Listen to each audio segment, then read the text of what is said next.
Shalom, selamat pagi. Kami dari grup 5. Pada sesi kali ini kami akan membahas mengenai pemeriksaan fisik endokrin. Kami harap teman-teman bisa mendengar video kami dengan seksama agar bisa mengerti dan memahami mengenai pembahasan pemeriksaan fisik endokrin. Berikut adalah nama-nama anggota kelompok kami. Dan selamat menyaksikan. Berikut ada 5 poin yang akan kami bahas pada cara pemeriksaan fisik endokrin. Pada bagian yang pertama kita akan bahas mengenai anatomi dan fisiologi. Yang pertama itu adalah ada right lateral lobe of thyroid gland, yaitu merupakan salah satu lobus kelenjar tiroid yang dihubungkan dengan left lateral lobe oleh isthmus dan terletak sejajar dengan kartilago trakea, yaitu 2-4. Yang kedua ada middle thyroid vein, yaitu vena tiroid tengah yang muncul dari permukaan lateral tiroid. Ini melintasi lateral ke vena jugularis interna, melewati anterior ke arteri karotis dan posterior ke otot sternotiroid dan omoioid. Kemudian yang ketiga ada inferior thyroid artery, di mana arteri tiroid inferior ini merupakan arteri yang berada di leher dan juga muncul dari batang tirocervix dan melewati ke atas di depan arteri vertebralis dan otot longus coeli. Yang keempat ada subclavian artery, yaitu sepasang arteri besar di dada yang memasuk darah ke dada, yaitu sendiri kepala, kemudian kepala, leher, bahu dan juga lengan. Yang kelima ada hyoid bone, merupakan tulang hyoid yang berbentuk U yang terletak di leher anterior. Yang keenam ada superior thyroid artery, yaitu cabang pertama dari arteri karotis eksterna yang muncul tepat di bawah level tanduk mayor tulang hyoid, kemudian turun di sepanjang batas lateral kelenjar tiroid, di mana ia membelah menjadi banyak cabang untuk memasuk kelenjar. Yang ketujuh ada superior thyroid vein, vena yang terletak di leher, dan ini berasal dari kelenjar tiroid yang terletak di dekat bagian tengah leher tepat di atas tulang selangka. Nomor 8 itu ada thyroid cartilage of larynx, yaitu merupakan tulang rawan laring terbesar dan terdiri dari tulang rawan hyalin dan berada di bawah tulang hyoid yang dihubungkan oleh membran tiroid.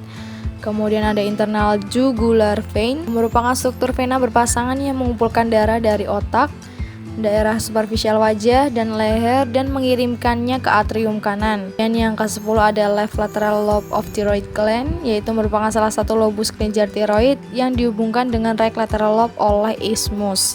Kemudian yang ke-11 ada common carotid artery, merupakan salah satu pasangan arteri utama dalam tubuh manusia. Kemudian yang ke-12 itu ada isthmus of thyroid gland, yang merupakan sebutan untuk struktur yang menghubungkan dua lobus pada kelenjar tiroid. Yang ke-13 ada vagus nerve yang ke-10, merupakan saraf cranialis ke-10 yang sebagian besar itu sarafnya merupakan saraf parasimpatis. Kemudian yang ke-14 ada trakea yang disebut dengan kerongkongan yang memiliki diameter sekitar 20-25 mm dan panjangnya sekitar 10-16 cm. Dia juga berbentuk tabung memanjang yang tersusun atas 20 tulang rawan berbentuk cincin yang kuat tapi fleksibel. Ke-15 itu ada inferior thyroid veins, yaitu merupakan pembuluh darah yang muncul dari plexus thyroid yang tidak berpasangan. Vena ini menurun dan bergabung dengan vena brachiocephalica. Dan yang terakhir ada sternum, yaitu merupakan tulang atau rangkaian tulang yang memanjang di sepanjang garis tengah bagian ventral tubuh kebanyakan vertebrata, yang pada manusia terdiri dari tulang datar dan sempit yang terhubung dengan klavikula dan tulang rusuk sejati dan juga tulang dada. Untuk fisiologi, yang pertama itu ada trakea. Trakea merupakan struktur garis tengah yang jauh ke dalam, otot di atasnya yang sudah dijelaskan tadi. Kemudian untuk di lateral ke garis tengah dan jauh ke dalam otot sternocleidomastoid itu terdapat selubung karotis yang berisi arteri cartis communis, vena jugularis interna, saraf cranial dan juga kelenjar getah bening cervix dalam. Untuk arteri cartis communis itu merupakan salah satu pasangan arteri utama dalam tubuh manusia. Untuk arteri carotis umum itu dianggap sebagai arteri otot berukuran besar. Fungsi arteri carotis communis itu membawa darah beroksigen dari sisi kiri jantung ke kepala dan juga leher. Di lokasi perjabangan pun terdapat organ sensorik yang disebut bedah karotis. badan karotis, yang berperan dalam mengontrol tekanan darah, kadar oksigen, dan juga pH darah. Untuk reseptor khususnya pada tekanan darah itu adalah baroreseptor. Poin pembahasan yang kedua yaitu ada temuan umum dan temuan spesifik. Yang pertama kita akan bahas mengenai temuan umum, yaitu pada tanda-tanda vital. Jadi temuan normalnya itu suhu 36 sampai 37,5 derajat Celcius, kemudian respiratory rate-nya 12 sampai 20 kali per menit. Temuan abnormalnya suhu meningkat pada hipertiroidisme atau rendah pada hipotiroidisme. Kemudian yang kedua ada gangguan kecepatan dan ritme nafas. Temuan umum yang kedua itu ada inspeksi. Untuk temuan normalnya yaitu pertama ada bentuk dan ukuran dada simetris, tidak ada pergerakan, kemudian lidah tidak terdapat kelainan bentuk dan tidak tremor. Temuan abnormalnya yaitu ada bentuk dan ukuran dada asimetris, kemudian ada pergerakan, kemudian tubuh tidak proporsi dan tampak lemah. Temuan umum yang ketiga yaitu ada palpasi. Untuk temuan normalnya yang pertama bagian leher tidak ada benjolan abnormal, tidak ada rasa nyeri, ukuran dan bentuk testis simetris. Untuk temuan abnormalnya yang pertama itu ada pembesaran pada kelenjar tiroid, adanya nyeri pada saat menelan, kemudian adanya kekakuan pada testis dan atau teraba kasar. Temuan umum yang keempat yaitu ada perkusi. Untuk temuan normalnya tidak ada perubahan bunyi dari manubrium dari sisi satu ke yang lain. Untuk temuan abnormalnya perubahan bunyi dari sonor ke redup menunjukkan kemungkinan goiter retrosternal. Temuan umum yang kelima yaitu ada di auskultasi. Untuk temuan normalnya terdengar suara napas normal yaitu vesikular, bronkial, dan bronkofesikular. Kemudian untuk temuan abnormalnya pada bagian leher terdengar bunyi burit yang dihasilkan oleh turbulensi dari pembuluh darah tiroidea. Kemudian lebih cepat atau lebih lambat menunjukkan gangguan keseimbangan cairan dari perangsangan katekolamin. Temuan spesifik kelenjar tiroid yang pertama itu ada inspeksi. Untuk temuan normalnya postur dan pergerakan tubuh itu seimbang, wajah simetris, mata simetris, kelopak mata menutup sempurna. Temuan abnormalnya ketidakseimbangan postur dan gerakan tubuh, dan hiperpigmentasi, tiroidektomi, pelebaran vena jugularis. Kedua ada palpasi. Untuk temuan normal palpasi yaitu bentuk simetris, tidak ada nyeri tekan, ukuran simetris. Abnormalnya adanya pembesaran pada kelenjar tiroid dan terdapat nyeri tekan. Untuk perkusi yaitu temuan normalnya dari manubrium sisi satu ke yang lain itu tidak ada perubahan bunyi. Temuan abnormalnya adanya perubahan bunyi dari sonor ke redup. Dan yang keempat untuk auskultasi tidak ada bunyi abnormal, terdengar bunyi bruit pada salah satu atau setiap lobus, itu yang menandakan bahwa suplai darah meningkat. Berikut itu juga temuan spesifik pada kelenjar tiroid lebih ke umum dari bayi hingga ke remaja. Yang pertama jaundice pada bayi, denyut jantung pada bayi, tekanan darah tinggi, kemudian rewel atau gelisah pada bayi, mata menonjol pada bayi, kemudian juga pertumbuhan tulang pendek pada bayi, kemudian masuk kepada kanak-kanak yaitu tangan pendek pada kanak-kanak, perkembangan gigi lambat pada remaja, kemudian kelopak mata turun, wajah bundar, rambut rontok. Untuk temuan abnormal kelenjar pituitari yang pertama yaitu akromegali pada anak dan remaja, kemudian hidung melebar pada anak dan remaja. Untuk temuan spesifik selanjutnya yaitu ada kelenjar adrenal. Untuk temuan normalnya tidak tampak striae atau payudara pada payudara atau abdomen, tubuh proporsi, bentuk abdomen normal. Untuk abnormalnya sindrom Cushing, penyakit Addison. Kemudian bentuk abdomen itu cembung. Yang kedua ada kelenjar reproduksi. Untuk temuan abnormalnya yaitu terdapat kelainan bentuk pada skrotum, penis, klitoris, dan labia. Normalnya testis teraba lembut, pekat terhadap sinar, dan kenyal seperti karet.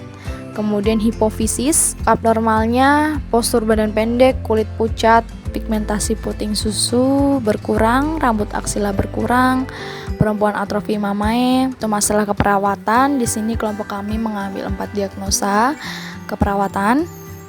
Yang pertama, diagnosa pertama itu ada nyeri berhubungan dengan pembesaran kelenjar tiroid ditandai dengan kesulitan menelan atau disfagia. Diagnosa kedua, gangguan citra tubuh berhubungan dengan perubahan penampilan fisik ditandai dengan wajah akromegali, hiperpigmentasi leher, pembesaran kelenjar endokrin, bentuk leher asimetris. Intervensi keperawatan. Untuk intervensi keperawatan, kelompok kami hanya membahas 3 diagnosa. Untuk diagnosa yang pertama yaitu nyeri akut berhubungan dengan pembesaran kelenjar tiroid ditandai dengan kesulitan menelan atau disfagia.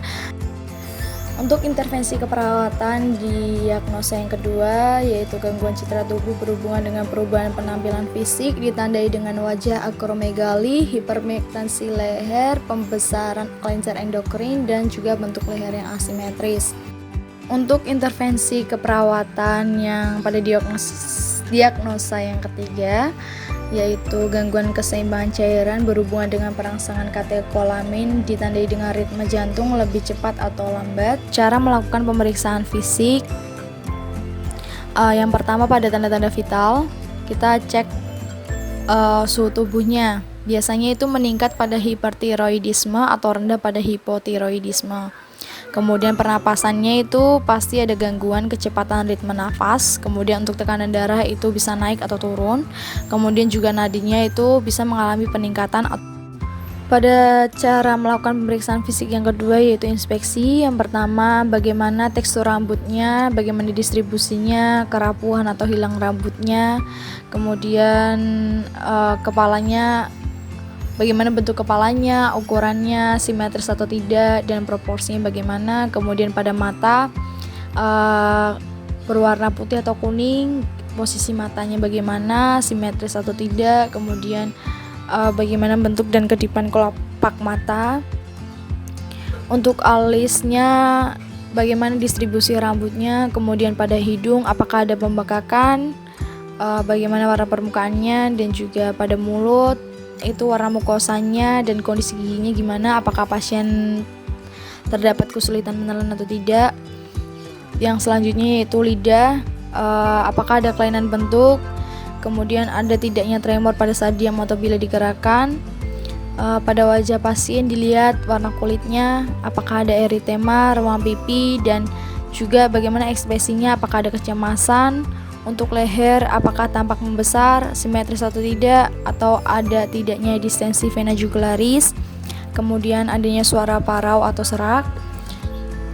Kemudian pada abdomen, kita lihat itu perutnya bagaimana, membuncit, distensi, asimetris atau tidak, adanya massa atau tidak. Kemudian adanya rektum hemoroid atau tidak. Kemudian bagaimana kulit pasien mengalami adanya kemerahan, cyanosis, jaundice, lesi, ekimosis, hematoma, pigmentasi, striae atau bintik-bintik atau tidak. Kemudian untuk status nutrisi umumnya kita bisa lihat pada IMT-nya itu normal atau tidak. Untuk cara pemeriksaan fisik selanjutnya yaitu ada palpasi. Kita bisa palpasi hati pasien. Jika nyeri berarti terdapat pembesaran.